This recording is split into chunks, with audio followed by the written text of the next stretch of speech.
Hello everyone, I hope you all are doing well. Welcome you all in my channel. आज के video में हम national education policy के बारे में जानेंगे। नेशनल एजुकेशन पॉलिसी के बारे में बहुत सारे क्वेश्चंस पूछे गए थे अभी जो एग्ज़ाम हुआ था यूजीसी नेट और गुजरात सेट का।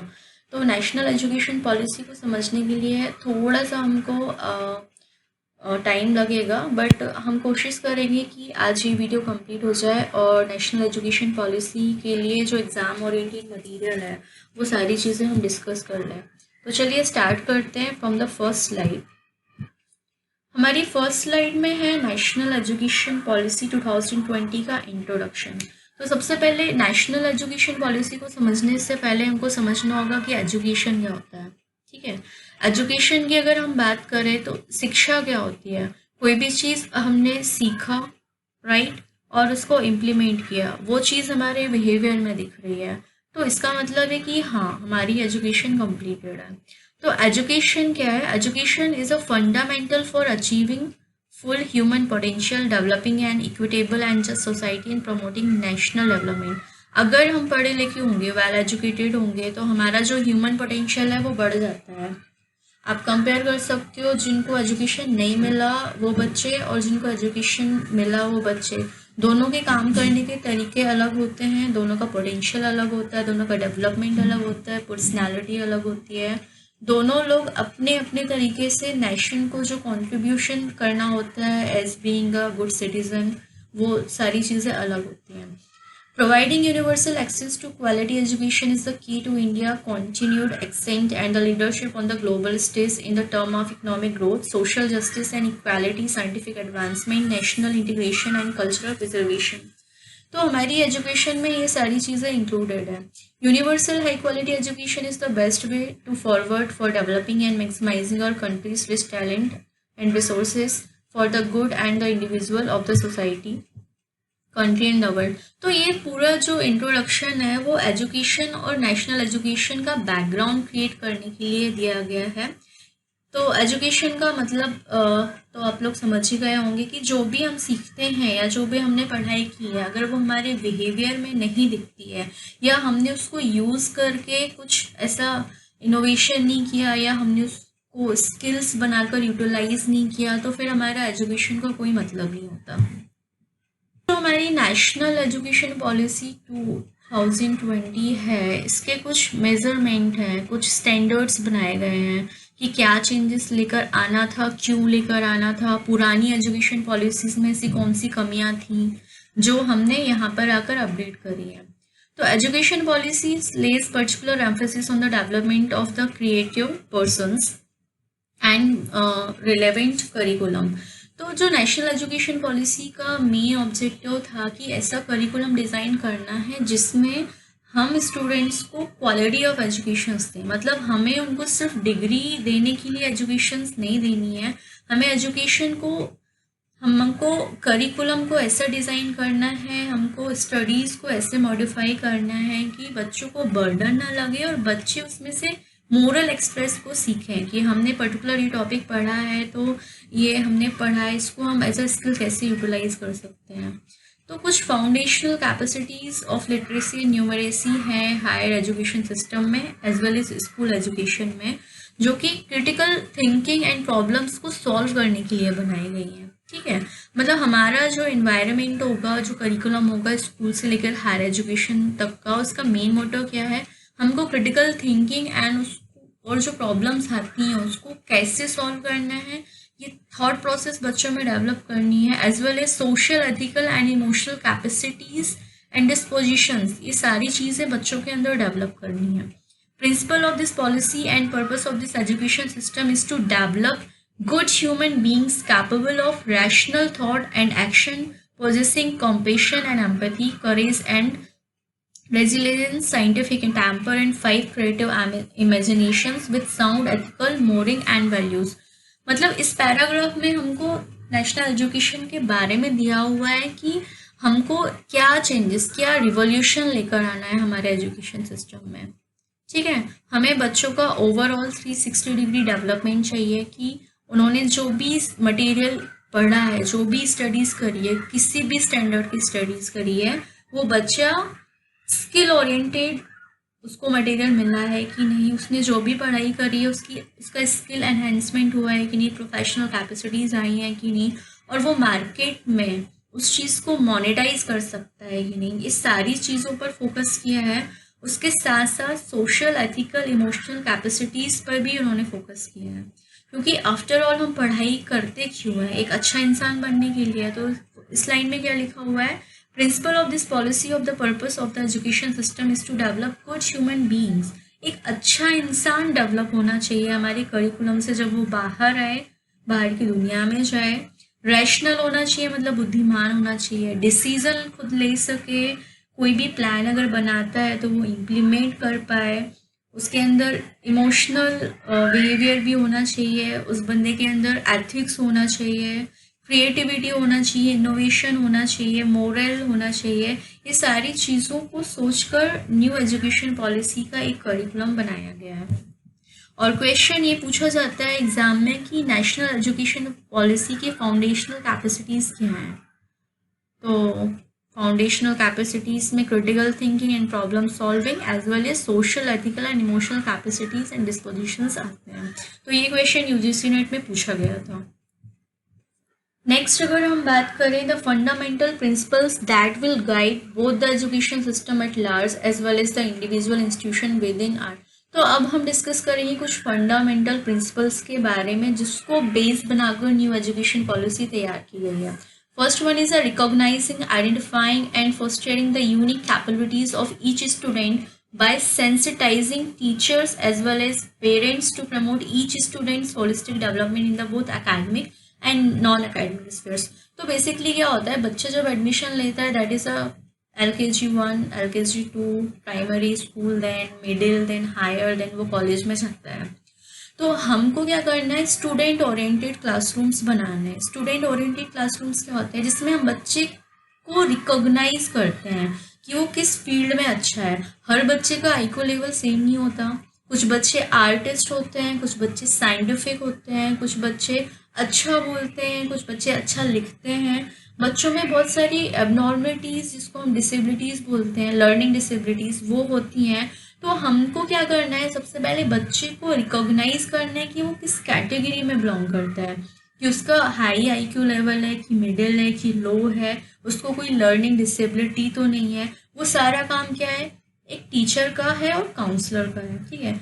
उसकी सेंसिटिविटीज़ को भी हमको पहचानना है। हमको पेरेंट्स टीचिंग मीटिंग में बच्चे की बुराई नहीं करनी है, उस बच्चे को समझना है कि वो किस हिसाब से हम उसको पढ़ाएंगे तो उसको जल्दी समझ में आएगा, राइट।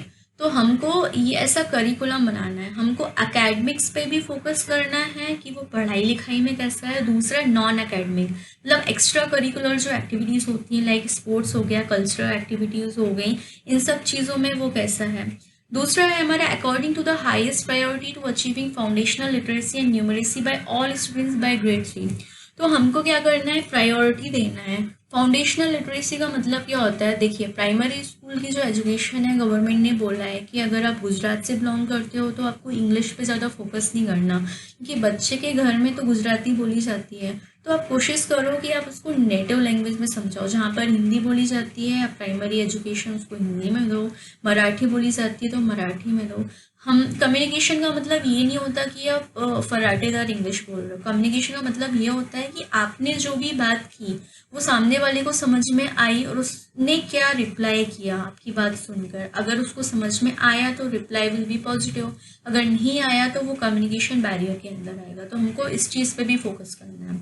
नेक्स्ट वन है हमारा flexibility, so that learners have the ability to choose their learning trajectories and the programs and thereby choose their own path in life according to their talents and interests। अगर हम बच्चों का psychological test करते हैं, ठीक है, हमने उसका एप्टीट्यूड टेस्ट किया, लॉजिकल रीजनिंग का टेस्ट किया, हमने आर्ट का टेस्ट लिया, एंड बहुत सारे जो 6 to 7 टेस्ट होते हैं वो सारे किए।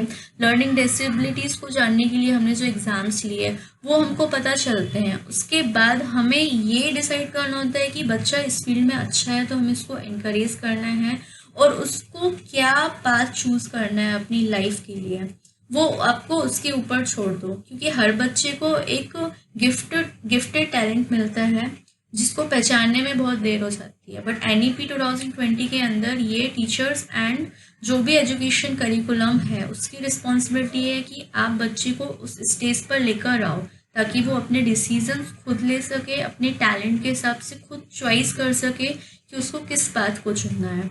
Next one, no hard separation between art and science. पहले टाइम पे क्या होता था, लोग ऐसा बोलते थे कि जो बच्चा इंटेलिजेंट है वो तो साइंस लेगा, आर्ट्स तो गधे लोग लेते हैं। बट ऐसा नहीं है, हमें आर्ट्स कॉमर्स साइंस में ऐसा हार्ड सेपरेशन नहीं करना है between curricular and extra curricular activities. तो बेसिकली क्या होता है, लोगों को लगता है कि मैथ साइंस वाले हैं तो उनको बहुत सीरियस होके पढ़ाओ, उनका स्पोर्ट्स वाला पीरियड कट करके मैथ्स पढ़ाओ, तो ऐसा सेपरेशन हमको नहीं करना है। वोकेशनल एंड एकेडमिक स्ट्रीम जो है उनको इक्वल इम्पोर्टेंस देना है और हर बच्चे का एकेडमिक एंड नॉन एकेडमिक जो करिकुलम है, जो डेवलपमेंट है, वो इक्वली चलना चाहिए पैरेलली। हमको ज़्यादा बाइफर्केशन नहीं करना है सब्जेक्ट वाइज। नेक्स्ट है हमारा multi disciplinary and holistic education across the science, social science, arts, humanities and sports for the multi disciplinary world in the order to ensure the unity and integrity of all knowledge. सारे subjects को equal importance देते हुए बच्चों को ये समझाना है कि इस सब्जेक्ट को अगर आप चूज करते हो तो फ्यूचर में आपका स्कोप ये हो सकता है। ठीक है, ऐसा नहीं है कि आप सिर्फ साइंस सब्जेक्ट लोगे तभी आपका करियर अच्छे से बनेगा। आप आर्ट्स लो, सोशल साइंस लो, कॉमर्स लो, तो ये काउंसलर एंड टीचर की ही रिस्पॉन्सिबिलिटी है कि आप उनको सारे सब्जेक्ट के इम्पोर्टेंस के बारे में बताओ। नेक्स्ट है हमारा emphasis on conceptual understanding rather than rote learning and learning for exams. तो हमें ऐसा भी नहीं करना है कि जो भी हमारा सिलेबस डिज़ाइन है तो वैसे हमको लेक्चर्स प्रिपेयर करने हैं, लेक्चर्स प्रिपेयर करने के बाद क्लासरूम में आप जाकर बच्चों को पढ़ाओ एंड उनको बार बार पिंच अप करो कि एग्ज़ाम्स आ रहा है, एग्ज़ाम ओरिएंटेड आप पढ़ाई करो। तो हमको स्किल बेस्ड लेक्चर्स बनाने हैं पर्टिकुलर टॉपिक के, हमको बच्चों को इम्पोर्टेंस बताना है कि आप अगर ये सब्जेक्ट का ये पर्टिकुलर टॉपिक पढ़ते हो तो फ्यूचर में आप इस चीज़ में इनोवेशन ला सकते हो। सिर्फ एग्ज़ाम के लिए पढ़ाई नहीं करनी है, हमको करियर बनाने के लिए पढ़ाई करनी है। नेक्स्ट है हमारा fundamental principle, creativity and critical thinking to encourage logical decision making and innovation. देखिए, कोई भी इनोवेशन होता है या कोई भी नया प्रोडक्ट आता है मार्केट में तो ऐसा नहीं है कि वो वही कंटेंट या उससे रिलेटेड हमने स्कूल एजुकेशन में ना पढ़ा हो। हम साइंस पढ़ते हैं, हम कॉमर्स पढ़ते हैं, हम आर्ट्स पढ़ते हैं, हम स्पोर्ट्स में जाते हैं, तो हमको बच्चों की थॉट प्रोसेस चेंज करना है। उसमें वो बच्चे क्रिएटिविटी कैसे लेके जा सकते हैं, हमको number of logical reasoning problems, उनको केस स्टडीज़ देनी है कि अगर आपके सामने ये प्रॉब्लम रख दी जाए तो आप इसका सॉल्यूशन कैसे बनाओगे। तो इन सारी चीज़ों पर हमको फोकस करना है।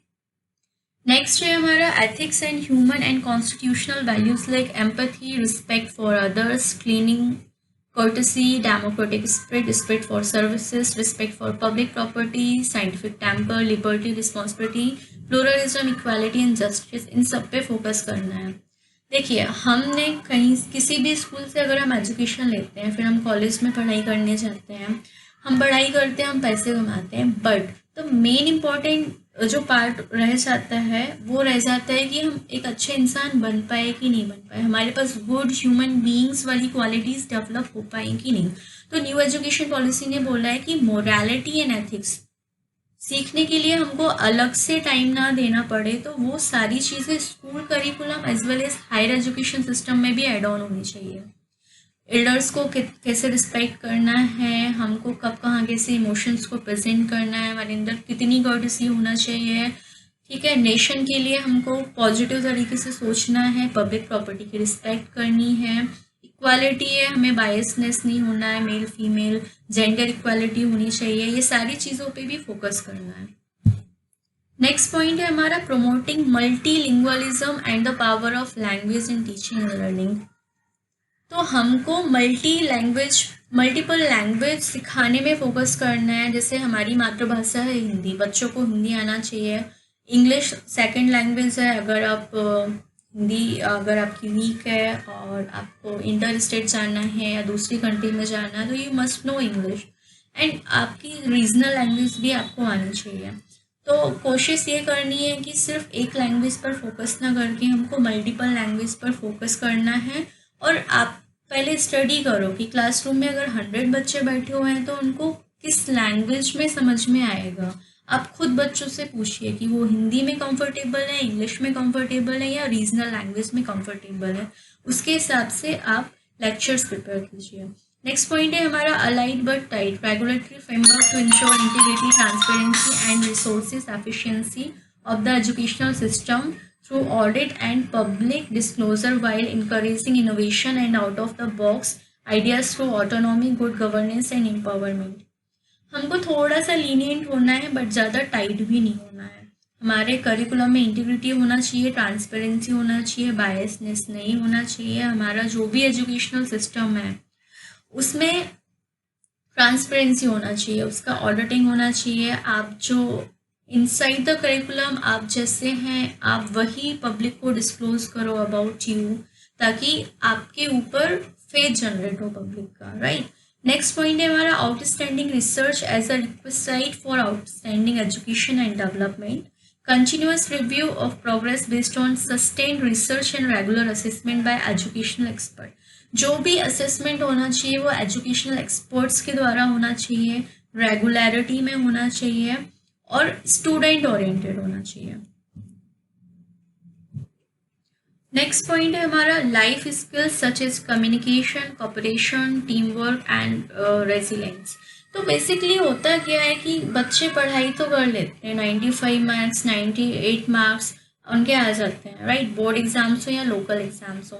बट अगर उन्हीं बच्चों को बोल दिया जाए कि आपने जो भी पढ़ाई की है आप अपने जूनियर को समझाओ, तो दे विल फील शाय, अरे हमको तो पढ़ाना नहीं आता, हम कैसे पढ़ाएंगे, just because of lack of communication. तो एनईपी ने फोकस किया है कि कम्युनिकेशन पर भी फोकस करना है, टीम वर्क। आप छोटे छोटे टास्क दे दो स्टूडेंट्स को तो उनके अंदर ये चीज़ें डेवलप होंगी कि अगर हम एक पर्टिकुलर पर्सन इंडिविजुअली वर्क करता है तो उसको ज़्यादा टाइम लगता है, बट अगर हम ग्रुप में वर्क करते हैं तो हमको कम टाइम लगता है। तो ये सारी चीज़ें जो बच्चे बाद में सीखते हैं, तो उस टाइम को कम करने के लिए एनईपी ने बोला है कि सारी चीज़ें स्कूल एजुकेशन के साथ स्टार्ट होना चाहिए।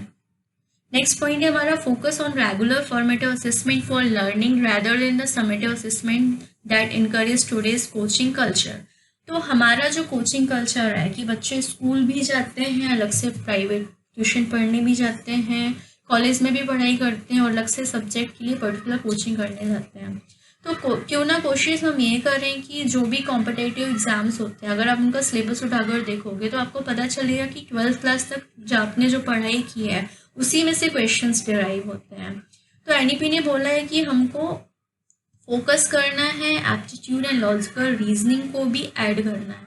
नेक्स्ट है हमारा extensive use of technology in teaching and learning, removing language barriers, increasing trust for divyang students and educational planning and management.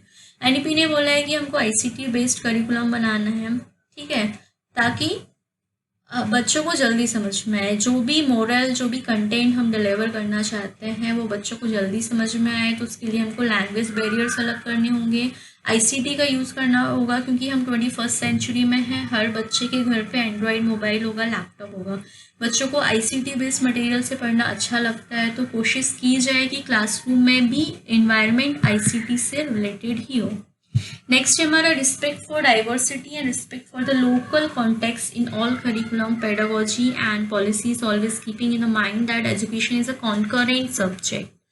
तो पेडागोजी का मतलब ये होता है कि आप कितने तरीके से एक सब्जेक्ट को पढ़ा सकते हो या पर्टिकुलर टॉपिक को पढ़ा सकते हो। सिर्फ बुक खोलकर पढ़ाना is not a good lectureship. आप उसको चैट्स के थ्रू पढ़ाइए, मॉडल्स के थ्रू पढ़ाइए, आप यूट्यूब पे वीडियोस बच्चों को दिखाकर पढ़ाइए। आप स्टोरी मेथड का यूज़ कर सकते हैं, लेक्चर मेथड का यूज़ कर सकते हैं, डेमोन्स्ट्रेशन मेथड का यूज़ कर सकते हैं। There are 8 to 12 methods of teaching जिनको हमें यूज़ करना है। नेक्स्ट है हमारा full equity and inclusion as the cornerstone of all educational decision to ensure that all students are able to thrive in the education system। हमें किसी भी बच्चे के साथ भेदभाव नहीं करना। जैसा कि मैंने पहले भी बताया कि क्लास में अगर 100 बच्चे हैं सबका आईक्यू लेवल सेम नहीं होगा, ठीक है। कुछ बच्चों को लर्निंग डिसेबिलिटीज़ होंगी, फिजिकल डिसेबिलिटीज़ हो सकती हैं, मेंटल डिसेबिलिटीज़ हो सकती है, साइकोलॉजिकल डिसेबिलिटीज़ हो सकती हैं। तो हमें सारे बच्चों को एक ही क्लासरूम में पढ़ाना है। अगर आपको हेल्प चाहिए तो आप 2 या 3 टीचर को एक क्लासरूम में रख सकते हो, बट जो जैसा कि हमने बात की टीम वर्क और हमें एक दूसरे की हेल्प करना चाहिए, तो जैसा इन्वायरमेंट बच्चों को मिलता है बच्चों का थॉट प्रोसेस भी वैसे ही डेवलप होता है। फॉर एग्जांपल अगर कोई हैंडीकैप बच्चा क्लास के अंदर है तो टीचर उसको बताए कि हमें उस बच्चे की हेल्प कैसे करनी है, तो बाकी बच्चों के अंदर ये थॉट आएगा कि हमें हैंडीकैप बच्चे का मजाक नहीं उड़ाना है, हमें उसकी हेल्प करनी है। तो इसको बोलते हैं इंक्लूसिव एजुकेशन, जिसमें हर प्रकार के बच्चे, चाहे वो मेंटली डिसेबल्ड हैं, फिजिकली डिसेबल्ड हैं या साइकोलॉजिकली डिसेबल्ड हैं, और जो नॉर्मल बच्चे हैं, सारे बच्चे एक ही क्लासरूम में बैठकर पढ़ाई करते हैं। इसको बोलते हैं इंक्लूसिव एजुकेशन। ये भी एनईपी 2020 का पार्ट है। नेक्स्ट है synergy in curriculum across all level of education from early childhood care and education to school education. वही बात है कि जो करिकुलम हमने डिसाइड किया है, एनईपी ने बोला है, वो स्कूल में होना चाहिए, फिर हायर एजुकेशन सिस्टम में जाना चाहिए। नेक्स्ट पॉइंट है हमारा teachers and faculty as the heart of the learning process. Teachers और जो फैकल्टीज होती हैं कॉलेज लेवल पर, उनको क्या है, लर्निंग प्रोसेस का हार्ट बोला गया है, क्योंकि ये हमारा जो, जैसे फॉर एग्जांपल मैं क्लास 3rd में हूँ तो मेरी क्लास टीचर होगी जो मुझे पढ़ाती है, क्योंकि मैं 6 आवर्स स्कूल में स्पेंड करती हूँ। अगर मैं कॉलेज की फैकल्टी की बात करूँ कि मैं हायर एजुकेशन लेने क्यों गई है, क्योंकि मुझे अच्छा करियर बनाना है। जब मैं अपने टीचर को देखूंगी, वो टीचर जो हमें बोलता है हम उसी चीज़ को फॉलो करते हैं। Their recruitment, continuous professional development, positive working environment, service conditions भी अच्छी होनी चाहिए। हमें मोटिवेटेड टीचर्स को रिक्रूट करना है जो बच्चों को मोटिवेट करें, उनको क्रिटिसाइज ना करें कि आपको ये नहीं आता, अरे आप तो कुछ नहीं कर सकते। हमको नेगेटिव मोटिवेशन देने वाले टीचर से ज़्यादा उन टीचर्स की रिक्वायरमेंट है जो खुद में ही पॉजिटिव वाइब्स रखते हैं। नेक्स्ट है हमारा नेशनल एजुकेशन पॉलिसीज 2020। उसका विजन क्या है? दिस नेशनल एजुकेशन पॉलिसी का मोटिव है education system rooted in the Indian ethos that contribute directly to the transforming India, that is a Bharat, sustainably into an equitable and vibrant knowledge society by providing high quality education to all and thereby making India global knowledge superpower। तो हमारा national education policies 2020 है, उसका vision क्या है कि India को global knowledge super power बनाना है। A rootedness and the pride in India and its rich, diverse, ancient and the modern culture and knowledge system and tradition. Education is a public service. Access to the quality education must be considered a basic right of every child. हर बच्चे को एक quality of education मिलना चाहिए, वो उसका हक है। Right to education act में भी यही सब लिखा हुआ है, तो एनईपी ने भी इसी चीज़ पे फोकस किया है। Third one is substantial investment in a strong vibrant public education system as well as the encouragement and facilitation of true philanthropic private community participation. Philanthropy का मतलब होता है कि जिसने ह्यूमन बिहेवियर पर स्टडीज़ किया है एंड उनके पॉजिटिव कंसर्न के लिए हम एज अ कम्युनिटी बनाकर पार्टिसिपेट करते हैं। तो नेशनल एजुकेशन पॉलिसी का आई थिंक आपको विजन मिशन समझ में आ गया होगा, और उसमें क्या क्या एड ऑन करना है वो सारी चीज़ें आपको समझ में आ गई होंगी। तो चलिए नेक्स्ट स्लाइड को समझ। नेशनल एजुकेशन पॉलिसी को 2 पार्ट में डिवाइड किया गया है। फर्स्ट हमारा स्कूल एजुकेशन है, दूसरा है हमारा कॉलेज एजुकेशन। तो स्कूल एजुकेशन में क्या चेंजेस हैं? School education, this policy envisages that the extent 10+2 structure in a school education will be modified with a new pedagogical and curricular restructuring, that is 5+3+3+4, covering ages from 3 to 18 as shown in the representative figure। इस diagram से हम समझेंगे कि क्या pedagogical structure में change हुआ गया है। तो पुराना जो हमारा एकेडमिक स्ट्रक्चर होता था उसमें क्या होता था, हमने एजुकेशन ली, हमने प्राइमरी स्कूल पढ़ा, देन मिडिल पढ़ा, देन हायर पढ़ा, उसमें कुछ एज लिमिट रहती थी, तब तक एडमिशन होगा, कैसे क्या एडमिशन लेना है। न्यू स्ट्रक्चर में क्या है, हमारा जो फाउंडेशनल कोर्स होगा, जब बच्चा होगा 2 फाउंडेशनल एज में मल्टी लेवल प्ले एक्टिविटीज़ कराएंगी ताकि बच्चों का विजिबल सेंस डेवलप हो, उनका थॉट प्रोसेस डेवलप हो। ठीक है, दूसरा स्टेज होगा प्रीपरेटरी स्टेज, जिसमें प्रिपरेशन स्टेज हम इसको बोल सकते हैं, जिसमें प्ले स्कूल्स होंगे, डिस्कवरीज होंगी, एक्टिविटी बेस्ड इंट्रैक्शन होगा, क्लासरूम लर्निंग होगी, जिसमें बच्चों का खेल खेल में सीखने वाला जो पार्ट होता है वो मिस ना हो जाए। थर्ड स्टेज होगा हमारा मिडिल स्टेज, जिसमें mathematics, science, art, social science and humanities subjects आएंगे। उस पर हमारा पेडागोजिकल स्ट्रक्चर बनेगा, उसके लिए हमको कंटेंट्स बनाने पड़ेंगे। नेक्स्ट स्टेज आएगा हमारा सेकेंडरी। सेकेंडरी मीन्स जिसमें क्रिटिकल एडोलेसेंस एज में बच्चे होंगे, क्रिटिकल थिंकिंग डेवलप होगी, फ्लेक्सिबिलिटी होगी, बच्चों को सब्जेक्ट चॉइस करने मिलेगा। ठीक है, तो ये जो एज होगी that will be class 6 to 8, age of 11 and 12। और जो सेकेंड स्टेज होगी जिसमें बच्चों को चॉइस ऑफ द सब्जेक्ट करना है, that will B from class 9 to 12। Next होगा हमारा secondary, new pedagogical and curricular structure of the school education, 5+3+3+4 3 years in anganwadi, pre school and 12 year in school. मतलब bifurcation ये किया गया है पार्ट 1 में कि बच्चा 3 साल का जो टाइम है वो आंगनबाड़ी स्कूल या प्री स्कूल में स्पेंड करेगा, और 12 साल का जो टाइम है वो स्कूल में स्पेंड करेगा, राइट।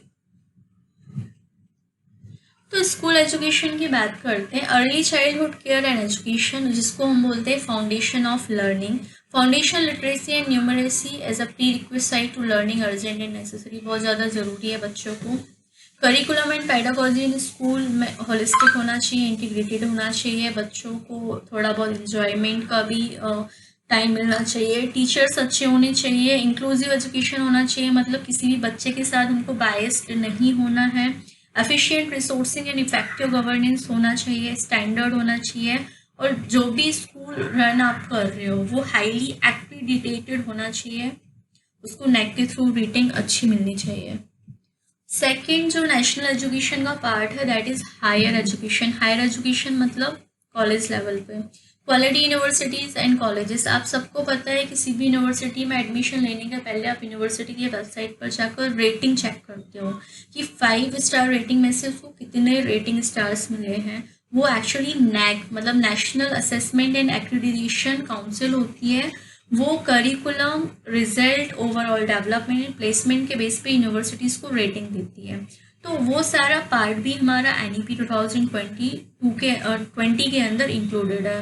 तो उसमें बेसिकली क्या है कि हमारा फॉरवर्ड लुकिंग विजन होना चाहिए for Indian higher education system के लिए, इंस्टीट्यूशनल रिस्ट्रक्चरिंग होना चाहिए, जो भी कमियां रह गई हैं आप उस पर सोच विचार करके, रिसर्च करके उस चीज़ को अपने करिकुलम में लेकर आओ। एक अच्छा इन्वायरमेंट होना चाहिए, मोटिवेटेड इन्वायरमेंट होना चाहिए, पॉजिटिव वाइब्स होनी चाहिए उसमें।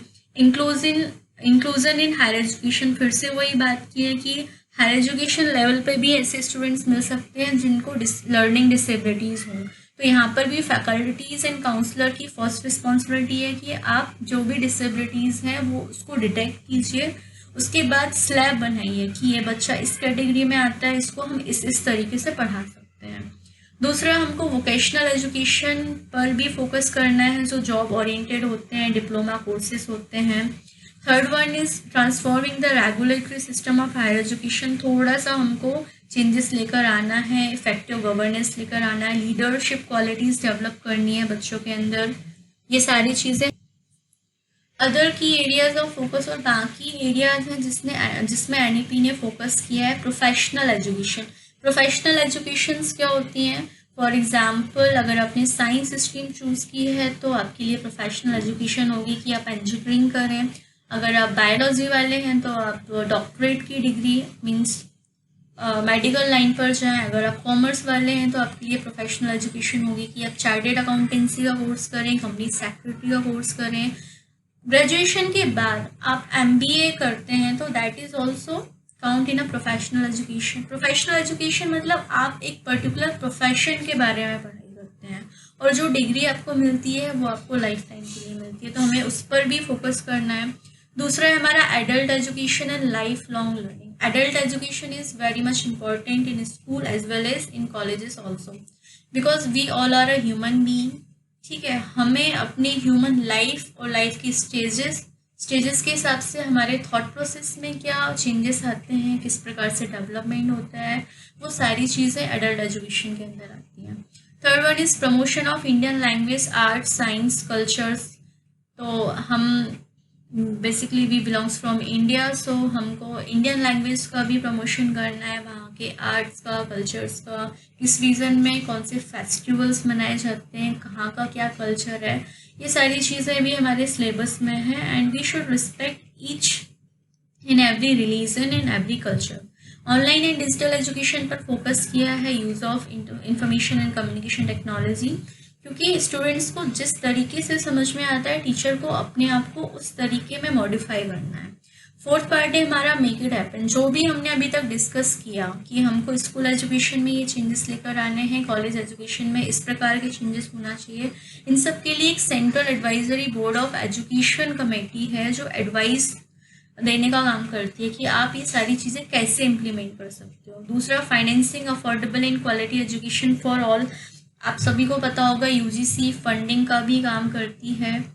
थर्ड वन, आपने जो भी सोचा, जो भी अपने प्लान बनाए हैं, जो भी रूल्स एंड पॉलिसीज आपने डेवलप की हैं अपने school curriculum as well as university curriculum के लिए, तो आपको इम्प्लीमेंट करना है। और जो सारे टेक्निकल वर्ड्स यूज़ हुए हैं, जो भी एब्रीवेशंस यूज़ हुए हैं, इन सबको यूज़ करके एक अच्छा स्ट्रक्चर बनाना है।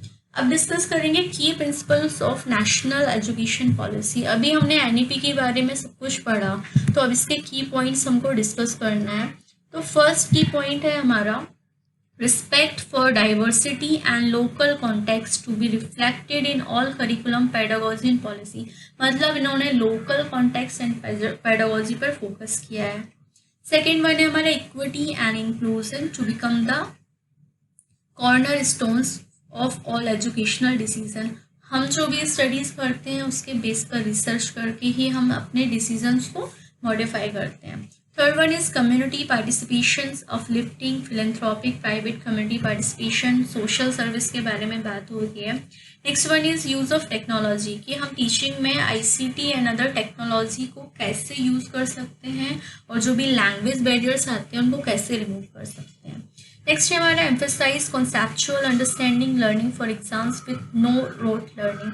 मतलब रट्टाफिकेशन हमको नहीं करना है, हर कॉन्सेप्ट को अच्छे से समझना है, ठीक है, उसके बाद हमको एग्ज़ाम्स के लिए प्रिपरेशन करनी है। क्योंकि आज आप जो भी याद करोगे, मेमोराइज करोगे, आफ्टर 15 या 1 मंथ आप भूल जाओगे। तो हमको ऐसा करिकुलम डिज़ाइन करना है जिसमें हर टॉपिक को हम अच्छे से समझ सकें। नेक्स्ट है हमारा unique capabilities and recognizing tapping them each students. हर बच्चे की यूनिक कैपेबिलिटीज़ को पहचानना है, रिकॉग्नाइज करना है एंड उसको समझाना है कि you are best in this field. Next है critical thinking and creativity to boost logical decision making innovation. जो भी सिलेबस हमारा डिसाइडेड है स्कूल और अपने कॉलेज में, तो उसी सब्जेक्ट में से, उसी सिलेबस में से, उसी टॉपिक में से हमको बच्चों को केस स्टडीज़ बना के देनी है एंड एक प्रॉब्लम सामने रखनी है कि आप इसको कैसे शॉर्ट आउट करोगे। तो इससे क्या होगा, बच्चों के अंदर logical decision making capacities build up होगी, थॉट प्रोसेस आएंगी और वो उसमें से और क्या इनोवेशन कर सकते हैं, वो सारी चीज़ों को फोकस करना है। नेक्स्ट हमारा continuous review build on sustain research and regular assessment bye educational expert. Regular basis पे हमको असेसमेंट करना है और एजुकेशनल एक्सपर्ट से हमको रिव्यू लेनी है। तो की पॉइंट्स ऑफ एनईपी 2020 क्या हैं? फर्स्ट, ये क्वेश्चंस बहुत बार पूछा गया है और हमेशा यही पूछा जाता है कि फाउंडेशनल प्रिंसिपल्स क्या हैं एनईपी के। फाउंडेशनल प्रिंसिपल्स हैं access, equity, quality, affordability and accountability. Okay, the policy believes that the education system should develop good human being with। Second बात क्या है कि हमें एक अच्छा ह्यूमन बीइंग बनना है, तो उसके लिए रैशनल थिंकिंग होनी चाहिए, कंपैशन होना चाहिए, एम्पैथी होनी चाहिए, करेज होना चाहिए, रेजिलेंस होना चाहिए, साइंटिफिक टेम्पर होना चाहिए, क्रिएटिव इमेजिनेशन होना चाहिए एंड एथिकल वैल्यूज होनी चाहिए। तो that was a conclusion and key points of national education policy 2020। I hope आप सभी को मेरा एक्सप्लेनेशन भी अच्छा लगा होगा और आपको समझ में आया होगा। एक बार फिर से रिवाइज करते हैं, जो हमने स्ट्रक्चर पढ़ा था 5+3+3+4, ये स्ट्रक्चर है क्या? ये क्वेश्चन डायरेक्टली पूछा जाता है कि एनईपी 2020 का स्ट्रक्चर क्या है, तो बहुत सारे ऑप्शंस आते हैं जिसमें सीक्वेंस एंड क्रोनोलॉजिकल ऑर्डर में हमको देखना होता है कि क्या स्ट्रक्चर है। That is 5+3+3+4। तो जो हमारी फाउंडेशनल स्टेज होती है 5 साल वाली, तो 3 साल से 8 साल के बच्चों के लिए हमने डिसाइड किया है। जो फर्स्ट 5 का मतलब है from the age of 3 to 8 year students. ठीक है, प्रिपरेशन स्टेज है हमारी 3 साल की, जो कि होती है 8 साल से 11 साल के बच्चों के लिए। मिडिल स्टेज होती है 3 साल की, जो होती है 11 साल से 14 ईयर्स के बच्चों के लिए। फिर सेकेंडरी स्टेज आती है जो कि होती है 4 साल की, जिसमें बच्चों की एज होती है 14 ईयर्स से 18 ईयर्स ओल्ड। तो जो 5+3+3+4 का जो स्ट्रक्चर है वो किस एज के बच्चों के लिए है, ये भी क्वेश्चंस पूछे जाते हैं। तो स्लाइड में आपको स्क्रीन में दिख रहा होगा 5 साल का जो स्ट्रक्चर है वो 3 साल से 8 साल के बच्चों के लिए है। फिर 3 इयर्स वाला जो स्लैब है वो 8 to 11 ईयर्स के लिए है। देन जो 3 इयर्स वाला स्लैब है वो 11 से 14 ईयर्स के लिए है। एंड 4 वाला 14 to 18 ईयर्स के लिए है। अब NEP 2020 का मोटिव क्या है? Equitable and inclusive education is a punch line. तो ये भी क्वेश्चन उनसे पूछा गया एग्जाम में, डायरेक्टली पूछते हैं what is the main motto of NEP 2020। उसका करेक्ट आंसर क्या है? Equitable and inclusive education assures that no child should be denied access to a quality education because of their socio-cultural background। कोई भी religion, कोई भी cast, कोई भी social culture background के कारण किसी भी बच्चे से उसकी शिक्षा का हक नहीं छूटना चाहिए। That is equitable and inclusive education का ये मतलब है। तो हमारे मन में एक क्वेश्चन आता है कि ये सब तो हमने पढ़ लिया कि नेशनल एजुकेशन पॉलिसी है, तो हमारे माइंड में ये आता है कि इसको बनाया किसने। ये क्वेश्चन भी UGC नेट में पूछा गया था कि न्यू एजुकेशन पॉलिसी को बनाने वाले कौन से लोग हैं। तो the new education policy was release किया था ministry of human resource development, जिसको शॉर्टकट में हम बोलते हैं MHRD, under the guidance of prime minister Narendra Modi. मतलब मोदी जी का के गाइडेंस में ministry of human resource and development ने एजुकेशन पॉलिसी को रिलीज किया। The national education policy 2020 was release on 29 जुलाई 2020। ये डेट बहुत ज़्यादा इंपॉर्टेंट है क्योंकि इसमें से भी क्वेश्चन पूछा गया था कि कब रिलीज किया गया था नेशनल एजुकेशन पॉलिसी को। 29 जुलाई 2020 को रिलीज किया गया था। Who is the head of NEP 2020? अब NEP का हेड कौन है? The panel tasked with developing 4 national curriculum framework, जिसको हम NCFS बोलते हैं, will be headed by the National Education Policy 2020 drafting committee chairperson के नाम दिए हुए हैं। और आप एक बार गूगल कर लीजिएगा कि करंट में कौन है, क्योंकि जो डिपार्टमेंट में जो पर्सन्स होते हैं उनका ट्रांसफ़र होता रहता है, तो वो चेंज होते रहते हैं। तो ये क्वेश्चन भी पूछा गया था कि करंट में हेड कौन है, राइट।